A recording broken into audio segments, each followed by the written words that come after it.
a Roman Catholic church until 1261. So initially for 667 years, it was a Greek Orthodox cathedral. Then after that, for 57 years, from 1204 to 1261, for 57 years, it was a Roman Catholic church.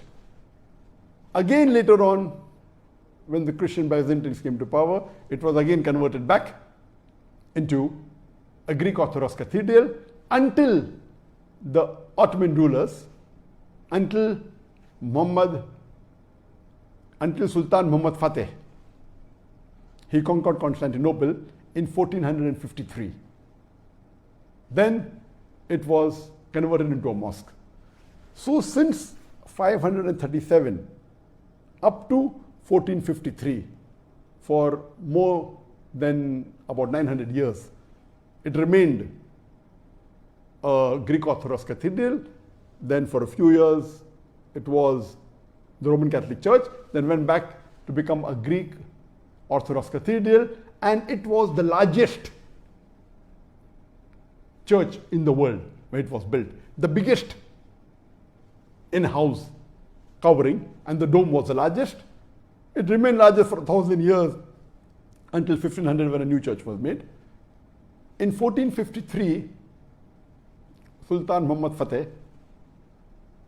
he conquers Constantinople, and then there are documents available that he purchases the Hagia Sophia, and after purchasing it, he converts it into a mosque. It remains a mosque. Can I have a glass of water, please? It remains a mosque till 1931, until Mustafa Kemal Ataturk, when he takes over Turkey and he declares it as a secular state. For 4 years it was closed, and he passes a verdict in 1934 that the mosque should be converted into a museum. And since 1935 till today, 2020 July, that's 11th of July, it remained a museum until today. And all these years, for about 85 years, there were many cases saying that why the Hagia Sophia a museum? Because Ataturk declared it that this is a sign of secularism, that we want to make it into a museum, it will not be a church, will not be a mosque. And since that, there were many cases that have been filed that it is wrong that it was converted into a museum. And recently, the council in Turkey, the highest administrative court, it passed a resolution that it was illegal for Mustafa Kemal Ataturk to convert it into a museum. And today, mashallah, the court of Turkey has given a verdict and has said that it was illegal for Ataturk to convert it into a museum. And alhamdulillah, Erdogan, after the court verdict, he signed a resolution that this structure, Hagia Sophia, which was earlier a church, then became a mosque, then a museum, it will be transferred from the Department of Tourism and it will go to the Department of Religious Authority of Turkey. Now this has created a lot of controversy, and today if you read the newspapers and the media, they are disagreeing with the decision taken by Turkey, by the Turkish government, by Erdogan, and you find right from USA, Trump, Russia, Greece, all of them condemning it is wrong, UNESCO, many non-Muslim organizations, and you find in the media that they disagreed, they have even threatened and said it is wrong. But the saddest part, what I read in the media, that there were many Muslim countries and many so-called Muslim dais and Muslim scholars from the Western country said what Turkey did and what Erdogan did is wrong.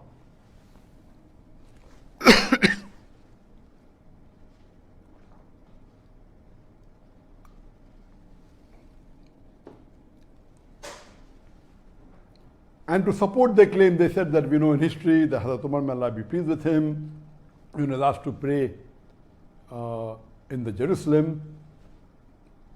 He did not pray. He said if he prays there, people will make a mosque, and then he prayed somewhere else, and the Masjid Aqsa was made. And all this is about how we encourage and have a relationship. And they quoted the verse of the Quran, Surah Hajj, chapter 22, verse number 40, saying it is not permitted to destroy the synagogues or the church, and Quran is against it. And I was shocked to read the views of many of the Muslim guys from the Western countries and from the Arab world, saying it is wrong. What are my views regarding what Turkey did is correct or not, or what Erdogan did is right or wrong? As far as my views are concerned, the hadith quoted and the incidents quoted by the Muslims regarding Hazrat Umar, may Allah be pleased with him, that he did not pray and he prayed somewhere else, and there were treaties between Muslims and others that your lives are safe and your places of worship are safe, and Muslim will not enter your places of worship. All these references are when there is a treaty between the Muslims and the non-Muslims. As I mentioned in the first answer to the first question, that can a holy place, a church or a temple, be converted to a mosque after it is conquered? The answer is yes. Only if there is a treaty between the Muslims and the non-Muslims, or if the non-Muslims surrender, or they are dhimmis, non-Muslim living in the rule of the Muslim ruler, under the law of the Muslim rule, Islamic rule. That is the only condition where the Muslims give them security and they are paying a jizya. As far as when the Ottoman rulers, when they conquered Constantinople, it was a conquest. It was a war. So it is wrong to give examples of a treaty between the Muslims and non-Muslims and say that same way Turkey should manage it. It's totally wrong. So if there is a conquest, if there is a war, and if the Muslims rule, and this is a common law all over the world, we find so many non-Muslim rulers, when they conquer the land, they occupy the mosque. Many of them demolish the mosque. You have example of the Crusaders. The best example is Spain. There were hundreds of mosques, and most of them were either converted to churches, or they were made into museums, or they were destroyed. Hardly you find there was not a Muslim who could openly give the azan. Why don't people object to that? So this was a normal law that once you conquer, that becomes your land. So once it becomes your land, you have a right to do what you want to do. Later on, after World War I, World War II, then the Geneva Convention, all that is later on. So before that, the rule was once you conquer a land, it becomes part of your land, and you can do what you feel is right. So based on that, this was a conquest done by Sultan Muhammad Fateh. And in a conquest, they have a right to keep the house of worship, to convert into a mosque. It is a right, and you find several examples. In fact, if you read the hadith of the Prophet ﷺ, I'll give you one incident, which is, I don't want to give it, but to reply to these Muslims who are attacking Turkey and attacking Erdogan, that if we read the seerah of the Prophet, if we know in the seerah of the Prophet, when Muhammad ﷺ migrated to Medina and later on he came back to Makkah, during Fateh Makkah, what did he do? When he came back with about 10,000 Sahabas, and it was a victory, the first thing he did was he went to Kaaba, which was a house of worship of the non-Muslims. There were 360 idols in Kaaba. He went in the Kaaba and recited the verse of the Quran from Surah Isra, chapter number 17, verse number 81, which says that وَقُلْ جَعَلْ حَقْ وَزَاقَ الْبَاطِلِ إِنَّ الْبَاطِلَ كَانَ زَهُوقًا. When truth is heard against falsehood, falsehood perishes. For falsehood is by its nature bound to perish. وَقُلْ جَعَلْ حَقْ وَزَاقَ الْبَاطِلِ إِنَّ الْبَاطِلَ كَانَ زَهُوقًا. When truth is heard against falsehood, falsehood perishes. For falsehood is by its nature bound to perish. And he destroyed all the idols.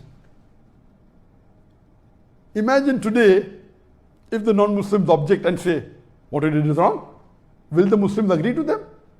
It was a house of worship of the non-Muslims, right or wrong? Yes. But it was a conquest, though it was a bloodless conquest, it was an easy thing. Once they ruled the land, they destroyed the idols. And that is in Islamic history. So do you mean to say what Prophet Muhammad did is wrong? And many may not be aware that Makkah is also mentioned in the Bible. If you read the Bible in the book of Psalms,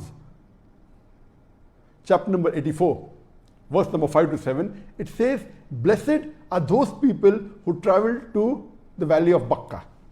And the same Bakkah, the word is also mentioned in the Quran, in Surah Imran, chapter number 3, verse number 96, which says the first place of worship, the first house of worship of Allah was Bakkah. Same word what the Quran mentions for Makkah, Bakkah, is also mentioned in the Christian Bible. Imagine today the Christians say that Makkah belongs to the Christian and the Muslims should give it to them. Will the Muslims believe? Will the Muslims agree? And the answer is no. Imagine someone comes with a bright idea that let us convert the haram into a museum. Will the Muslims believe? Will the Muslims agree? And the answer is no. So what you have to realize, at that time this was the law. And at that time you see the seerah of the Prophet. What did he do? What happened today, many of the Muslims are being influenced by the Western culture. Because they are staying in Western countries, they want to change the Islamic history. They want to give a ruling. They quote verses from the Quran. And the verse of the Quran that was quoted of Surah Hajj, chapter number 22, verse number 40, which says that Quran says that house of worship should not be destroyed. There is no verse in the Quran saying that. It is a misunderstanding. If you want to know the real context, start from verse number 1 before. Surah Hajj, chapter number 24, verse number 39 says that you are permitted to fight against those non-Muslims who have done wrong. And Allah will aid you and protect you.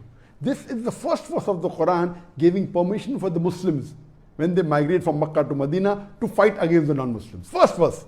Then verse number 40 of Surah Hajj, chapter number 22 says that, and those who leave their homes because they say that our Lord is one, Allah is one.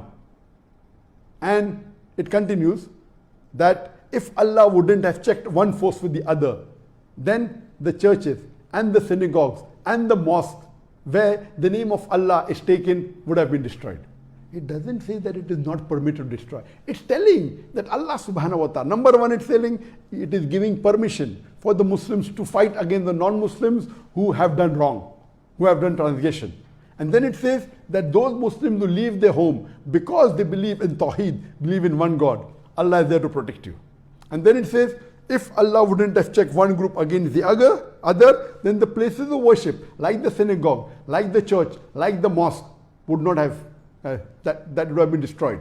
Giving an indication, doesn't say that you cannot destroy. For knowing the real meaning, go to the tafasir.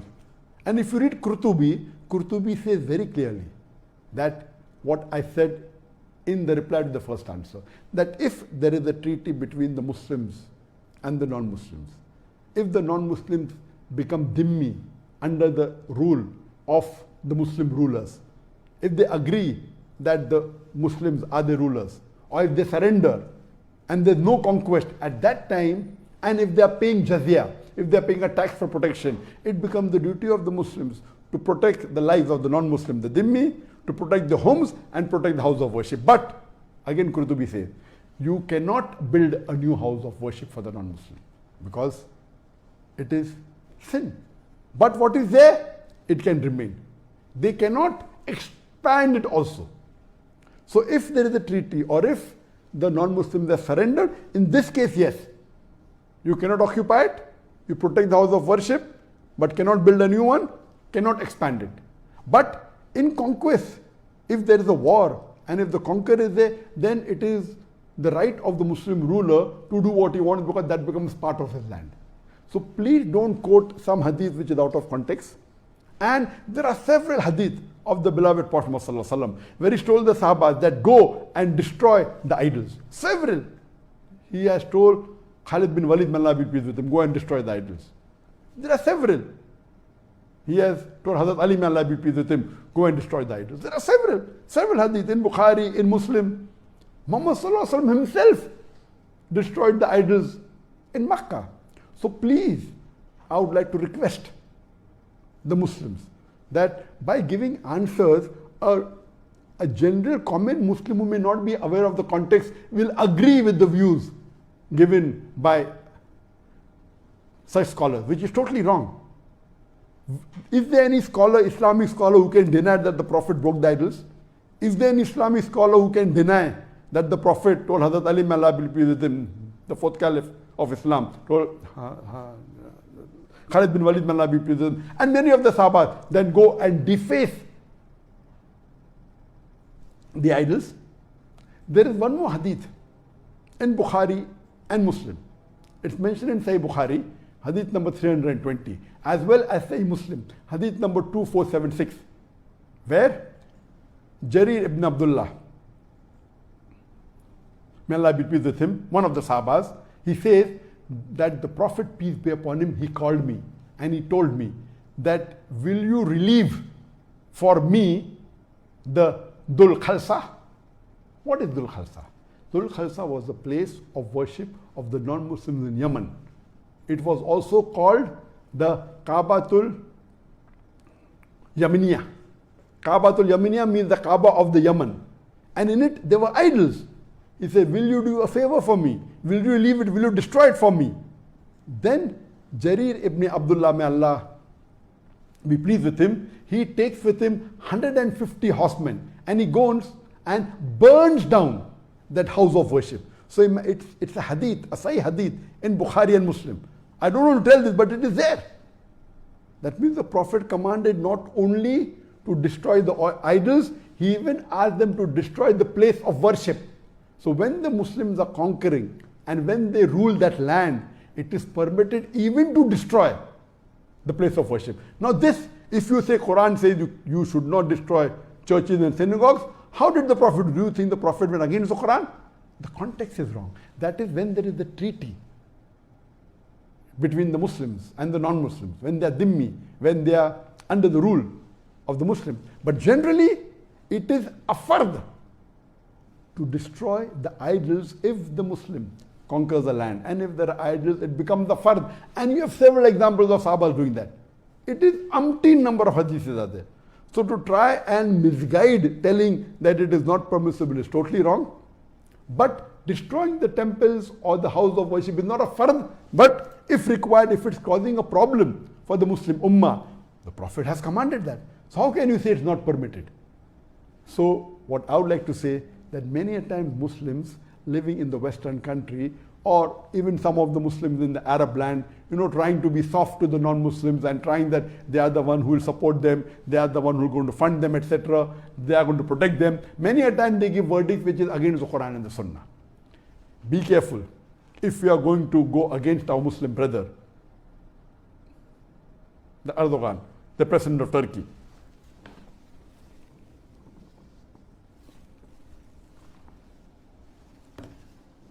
or against a Muslim country, there are hardly few people today, Muslim leaders, who can really try and revive the Sunnah. And as I said in my earlier answer, that I don't know of any Muslim leader which is anyway close to Muhammad Sallallahu Alaihi Wasallam, or anyway close to the Khulafa Rashidin, the way they ruled, or how they were political leaders. Nowhere close, not even 1%. Now if one Muslim brother is doing something which is there, which is permitted, why are the Muslims against him? So as far as my view is concerned, Alhamdulillah, what Turkey did is completely correct. And if you agree that they are wrong, if you agree that Muhammad Fateh Sultan, he purchased the mosque.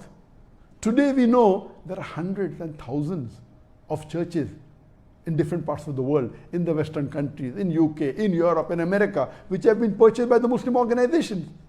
If you say that after you purchase you can't make it into the mosque, that means the Muslim living in the Western country will have to give up all these mosques back to the church. If few centuries back, Emperor Sultan Muhammad Fateh purchases, buys with his own money, and that was one of the reasons. So here we're not talking about conquest, it is purchased. We're not talking about war. It's permitted after war you can convert it. Here he purchased it. There are documents. So the court in Turkey said, seeing as the documents, if there was a case filed, that what right does Kemal Atatürk have to convert it into a museum? The highest authority in Turkey, it's a legal verdict, said what is done by Atatürk is wrong. Now why what is bothering USA or Russia or Greek? How can they object? How can they interfere in the personal affairs of Turkey, a Muslim country? And why are the other Muslims supporting the non-Muslims? It is totally wrong.